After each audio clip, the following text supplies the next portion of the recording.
Summoning jutsu एक blood contract है जो कि किसी बीस्ट से किया जाता है और इस जुत्सु के इस्तेमाल से वो शिनोबी किसी भी वक्त और कभी भी उस बीस्ट को अपने पास बुला सकता है।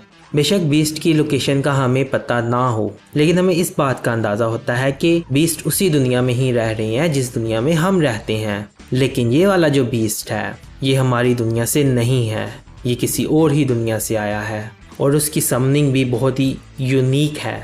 इसका नाम है न्यूए। नारुतो फिर सेज मोड में न्यूए को सेंस करने की कोशिश करता है और कहता है शायद इसी वजह से मैं उसे सेंस नहीं कर पा रहा, क्योंकि वो एक दूसरे डिमेंशन में चला गया है। ककाशी कहता है कि इस हालात में हम कुछ भी नहीं कर सकते, हम हार गए हैं। नारुतो को ये सुनकर बहुत गुस्सा आता है और पूछता है कि जुत्सु कास्टर आसपास है। साई कहता है कि मैंने लोगों को उसे ढूंढने के लिए भेजा है लेकिन अभी तक कुछ नहीं मिला। ककाशी कहता है कि अगर जुत्सु कास्टर दूसरे डिमेंशन में हुआ तो हम उसे भी ट्रैक नहीं कर पाएंगे। और फिर ककाशी कहता है कि डांजो हमारे लिए एक बहुत बड़ी मुश्किल छोड़ कर गया है और साथ ही हमें दिखाया जाता है बोरुतो को जो कि स्पेस एंड टाइम में ट्रैवल कर रहा होता है।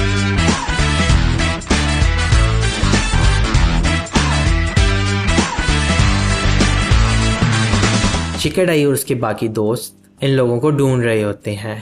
इनोजिन कहता है कि तुम्हें नहीं लगता कि ये सारा गोस्ट इंसिडेंट के साथ कनेक्टेड है। डंकी कहता है कि तुम्हारा मतलब कि वो उसके अंदर है। इनोजिन कहता है कि मुझे नहीं पता, क्लास टैब भी नहीं मिल रही। शिकाडाई कहता है कि तुम्हें लगता है कि कुछ बहुत बुरा हो रहा है।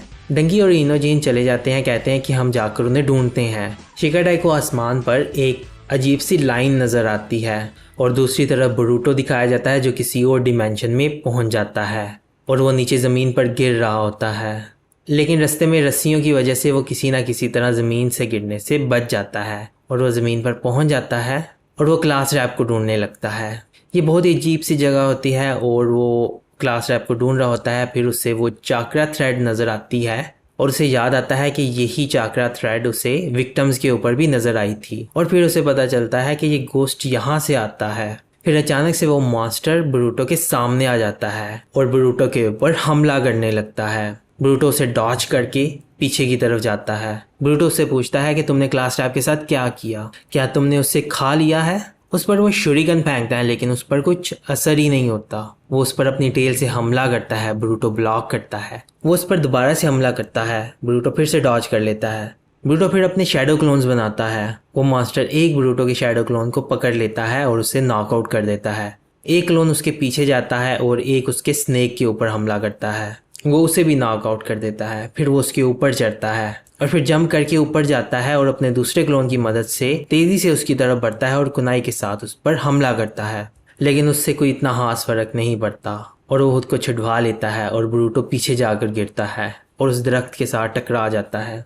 बोरुतो कहता है कि मैं हार नहीं मानूंगा, मैं क्लास रैप का बदला लूंगा। साथ ही उसकी राइट आई एक्टिव हो जाती है और उसे फिर उसके चाकरा थ्रेड्स दिखाई देते हैं और उसकी टेल के पास उससे तेज रोशनी नजर आने लगती है।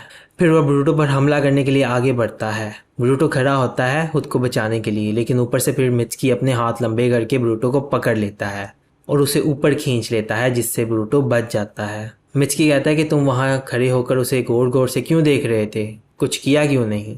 मित्सुकी कहता है कि तुम बदले की बात कर रहे थे, लेकिन क्लास रैप तो अभी तक मरी नहीं। और कहता है कि उल्टा वो तो इसे ऑर्डर दे रही है तुम्हें मारने के लिए। बोरुतो को यह सुनकर बहुत खुशी होती है कि क्लास रैप जिंदा है। मित्सुकी कहता है कि अब तुम फिर से उसे बचाना चाहते हो। बोरुतो कहता है कि क्या तुम उसे मारना चाहते हो। मित्सुकी कहता है कि हमें पहले इसका कुछ करना होगा। वो मॉन्स्टर ऊपर ऊंची जंप करता है और उन पर हमला करता है। मित्सुकी और बोरुतो वहां से डॉज करके निकलते हैं। वो भाग रहे होते हैं, मॉन्स्टर उनका पीछा कर रहा होता है। मित्सुकी कहता है कि ये बहुत छोटा हो गया है, लेकिन अगर इसकी एक भी लगी तो हमारे लिए मुश्किल बन सकती है। बोरुतो कहता है कि मित्सुकी क्या तुम उसे थोड़ी देर के लिए रोक सकते हो। मित्सुकी कहता है कि मैं कोशिश करता हूँ। मित्सुकी रुकता है, विंड स्टाइल जुत्सु का इस्तेमाल करता है और उस पर विंड से अटैक करता है। वो मॉन्स्टर पीछे गिर जाता है। इतने में बोरुतो अपने शैडो क्लोन्स बनाता है, जंप करके अपने शैडो क्लोन्स को ऊपर रस्सियों पर भेजता है और उन पर चलकर वो मास्टर के ऊपर जाने लगते हैं। और बोरुतो ऊपर से देख रहा होता है कि मित्सुकी अकेला उससे नीचे लड़ रहा है। बोरुतो ऊपर पेपर बॉम्ब्स लगाने लगता है, वहां पर बहुत सारे पेपर बॉम्ब्स लगा देता है और फिर नीचे जंप करता है और मित्सुकी को आवाज देता है। जंप करके उस मॉन्स्टर की तरफ बढ़ रहा होता है। वो मॉन्स्टर अपनी टेल से हमला करके उसे नॉकआउट कर देता है। वो एक क्लोन होता है। फिर पीछे से एक और ब्रूटो आता है और वो आकर सीधा उसकी टेल पर हमला करता है।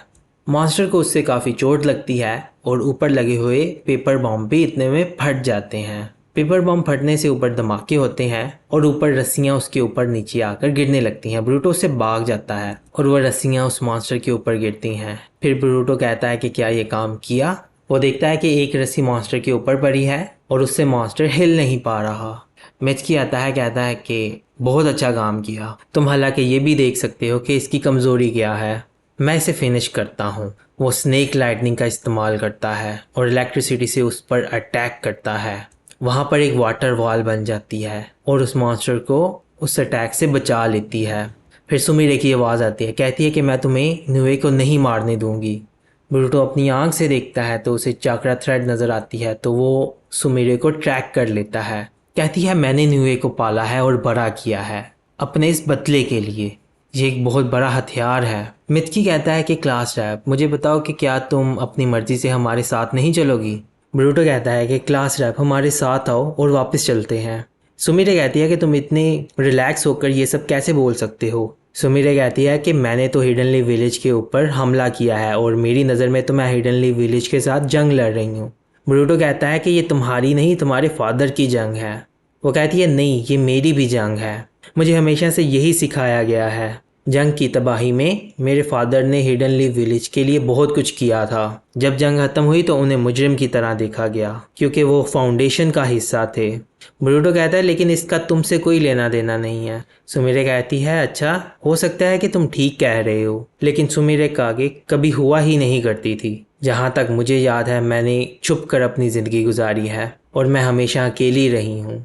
मुझे सिर्फ एक ही पल याद है अपनी माँ का कि वो मेरे बाल संवारा करती थी और छुप छुप कर रहने की वजह से मेरी मदर को बहुत ही ज़्यादा स्ट्रेस थी और वो गुज़र गई। और उसके बाद फिर हमने बहुत ही मुश्किल वक्त गुजारा और मेरे फादर ने मुझे एक हथियार की तरह बड़ा किया कि मैं हिडनली विलेज से बदला ले सकूं। मुझे तो अपनी माँ की आवाज़ भी याद नहीं। फिर हमें फ्लैशबैक दिखाते हैं जहाँ पर सुमिरे का फादर आता है और कहता है कि हिडनली विलेज कुछ भी नहीं समझता, उन्होंने बहुत ही अजीब सा सिस्टम बना दिया है और उन्होंने हमारी फाउंडेशन की वजूदगी को भी नज़रअंदाज कर दिया है। ये एक खुफिया जुत्सु है जिसका एक्सपेरिमेंट लॉर्ड डेंजो ने किया था। तुम अब से नुए के साथ समनिंग कॉन्ट्रैक्ट में आने वाली हो। खैर, जैसे ही ये प्रोसेस फिनिश होता है तो सुमिरे का फादर नीचे गिर जाता है और सुमिरे की पीठ पर एक निशान बन जाता है। तो फिर सुमिरे कहती है कि मेरे फादर ने मुझे हथियार बनाया है ताकि मैं उनका बदला ले सकूं। ब्रूटो ये देख रहा होता है और बहुत ही परेशान होता है। फिर वह ब्रूटो पर हमला करती है। मिचकी ब्रूटो को साइड पर करता है और डॉज करता है। फिर मिचकी विंड स्टाइल जुत्सु का इस्तेमाल करता है और उसके ऊपर हमला करता है विंड से। उस पर अटैक करके अपने एक वार से उसे मारता है, लेकिन वो उसका क्लोन होता है। और फिर पीछे से क्लास रैप आकर उस पर हमला करती है और मिचकी को मार देती है, लेकिन ये भी मिचकी का एक क्लोन होता है। फिर अचानक से मिचकी क्लास रैप के पीछे आ जाता है और फिर उस पर हमला करता है। क्लास रैप डॉज करती है। फिर ज़मीन पर आते हैं और फिर से लड़ने लगते हैं। क्लास रैप कहती है कि तुम्हें मैं नुए कभी नहीं दूंगी। तो फिर बाद में मिचकी उसे कहता है कि मुझे उसकी कोई ज़रूरत नहीं है। दोनों आपस में लड़ रहे होते हैं। ब्रूटो वहाँ खड़ा देख रहा होता है। सुमिरे वाटर स्टाइल के साथ हमला करती है। मिचकी उसे डॉज करता है। फिर मिचकी उसकी तरफ बढ़ता है और कहता है कि तुम ही हो जो मुझे चाहिए। मिचकी उसके पास जाकर उस पर हमला करता है स्नेक से। सुमिरे भी अपने शैडो स्नेक से उस पर हमला करती है और सुमिरे फिर बाद में पीछे हटती है। सुमिरे बहुत ही थक जाती है। मिचकी कहता है कि तुम्हारी बैक पर जो गोजू टैनू है सिर्फ उसी की वैल्यू है और उसे हासिल करने के लिए तुम्हारा जिंदा रहना ज़रूरी नहीं। मिचकी फिर से उस पर हमला करता है। सुमिरे भी आगे बढ़ती है। फिर ब्रूटो उनके बीच में कूद जाता है उन्हें रोकने के लिए और सुमिरे का जो अटैक है वो ब्रूटो को लग जाता है। ब्रूटो कहता है कि मैंने कहा रुको, तुम ऐसा क्यों कर रहे हो, वो हमारी क्लासमेट है। मिचकी कहता है कि क्लास रैप ने हम सबको बेवकूफ़ बनाया था। ब्रूटो कहता है नहीं, मुझे इस बात पर यकीन नहीं। और फिर कहता है कि नामिदा और दूसरों ने मुझे कहा था कि तुमने कितनी मुश्किल में इन दोनों की जान बचाई थी। उसके बाद जब मैं अपने सस्पेंशन के बाद स्कूल गया था और फिर हमारे क्लासमेट्स आपस में लड़ने लगे तो तुम्हें हमारी बहुत ही फिक्र थी। तुम्हारा चेहरा पढ़ना बहुत ही आसान है, तुम इस तरह से नाटक नहीं कर सकती, मुझे इस पर यकीन नहीं। मिचकी कहता है कि क्या यही वजह है कि तुम्हें क्लास रैप पर ट्रस्ट है। ब्रूटो कहता है कि हाँ। मिचकी उसकी बात सुनकर बहुत ही सोच में पड़ जाता है और कहता है तुम हमेशा से कुछ ऐसा बोलते हो जिसके बारे में मैं कभी सोच भी नहीं सकता। और फिर मिचकी कहता है कि जब मैं क्लास रैप को मिलने के लिए हॉस्पिटल गया था तो क्लास रैप ने कहा था कि मैं चाहती हूँ कि सब कुछ जल्दी से जल्दी ख़त्म हो जाए। वो सुनकर मुझे ऐसा लगा था कि ये सच बोल रही है। ब्रूटो की आई फिर से एक्टिव होती है और वो क्लास रैप की तरफ देखता है। उसे क्लास रैप पर शैडो नजर आती है। फिर ब्रूटो कहता है ये वही चीज़ है जो मैंने पहले देखी थी। खैर गोस्ट उसके ऊपर से चला जाता है। ब्रूटो कहता है कि मुझे पता चल गया है कि गोस्ट उन लोगों को पोजेस करता है जो प्रॉब्लम में होते हैं। तुम अपनी प्रॉब्लम से काफ़ी अरसे से निपट रही थी और इस तरह की मेंटल स्टेट के ऊपर गोस्ट हावी हो जाता है और जब उनका माइंड क्लियर होता है और उनकी प्रॉब्लम सॉल्व होती है तो गोस्ट उनसे गायब हो जाता है। तुम अब मुझे बेवकूफ़ नहीं बना सकती क्लास रैप। सुमीरा कहती है कि नहीं तुम गलत कह रही हो, मैं हथियार हूँ जो कि मेरे फादर ने बनाया था। वो नुए को बुलाती है। फिर नुए वहाँ आ जाता है। मिचकी कहता है कि मुझे लगा था कि ये वापस आ जाएगा। क्लास रैप कहती है कि मैं तुम्हें ऑर्डर देती हूँ कि मेरा सारा चाकरा एक्सट्रैक्ट कर लो और फिर फट जाओ। नुए उसकी ऑर्डर्स नहीं मानता। फिर सुमीरा कहती है कि क्या हुआ। ब्रूटो ये सब देख रहा होता है। सुमीरे कहती है कि जल्दी से करो, मेरा चाकरा एक्सट्रैक्ट कर लो, लेकिन नुवे नहीं करता। वो उसके पास जाता है। सुमीरे कहती है कि तुम मेरा ऑर्डर क्यों नहीं मान रहे। फिर ब्रूटो देखता है और कहता है कि ये तुम्हें अपनी माँ समझता है। फिर ब्रूटो कहता है कि तुमने कहा कि तुमने इस क्रीचर को बड़ा किया ताकि ये तुम्हारे ऑर्डर्स फॉलो कर सके और इसीलिए वो तुम्हें अपनी मदर समझता है। क्या तुम इसे अपना हथियार बनाना चाहती हो? पूरी ज़िंदगी तुमने अपने बाप के दिए हुए ऑर्डर्स पे गुजार दी और यही चीज़ तुम नुवे के साथ करोगी। तुम अपना रास्ता खुद चुन सकती हो, हम सब चुन सकते हैं और नुवे भी चुन सकता है। खैर इतने में सुमीरे की कमर पर जो मार्क होता है वो टूट जाता है और सुमीरे नीचे गिर जाती है और फिर वो जगह हिलने लगती है और ऊपर से मार्बल नीचे गिरने लगते हैं। ब्रूटो पूछता है क्या हो रहा है। मिचकी कहता है मुझे लगता है गोजू टेनो के टूटने की वजह से जो चाकरा इन्होंने इकट्ठा किया था वो वापस जा रहा है।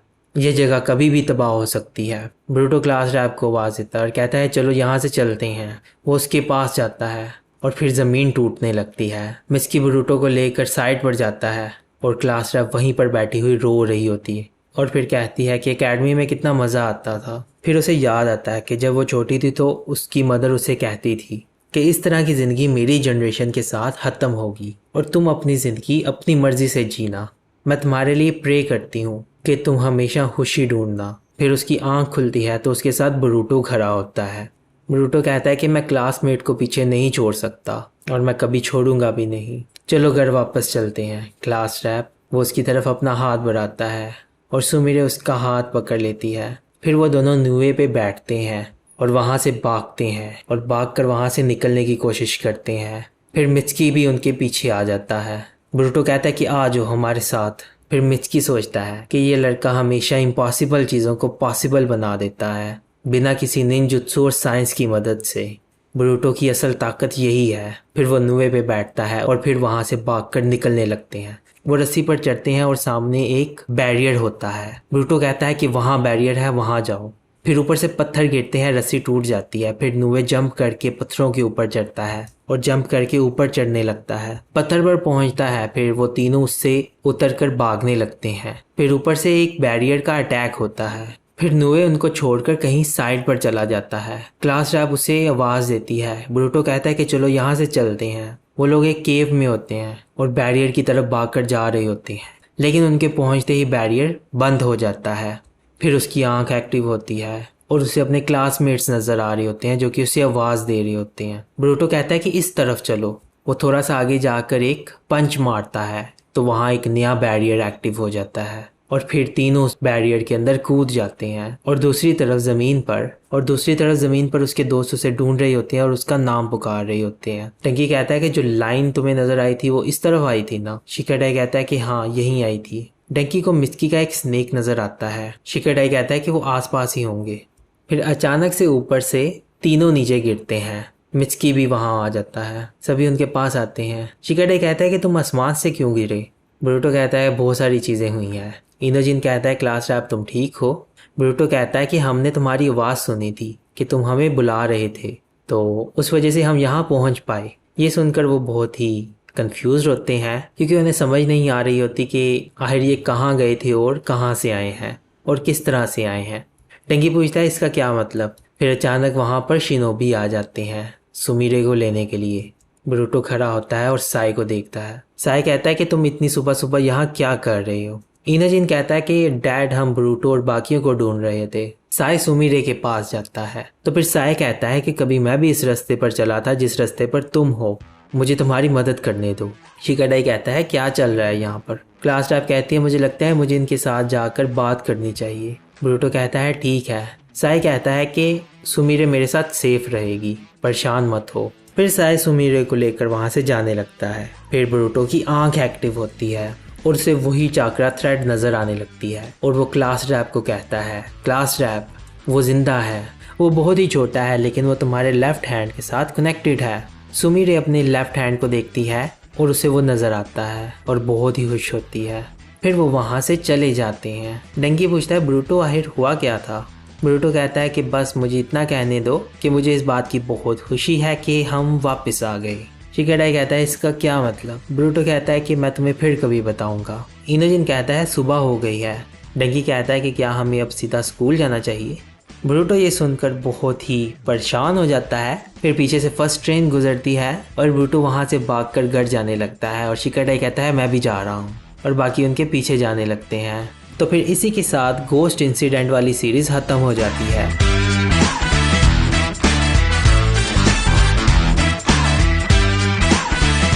तो ये थी फिर हमारी ब्रूटो की पहली सीरीज गोस्ट इंसिडेंट वाली। अगर आपको ये सीरीज पसंद आई है तो इस वीडियो को लाइक और दोस्तों के साथ शेयर करें और इस चैनल को सब्सक्राइब करके इन वीडियोस के साथ बने रहिए। तो इसी के साथ अब हम मिलेंगे आपसे नेक्स्ट वीडियो में। तो अपना ख्याल रखिएगा।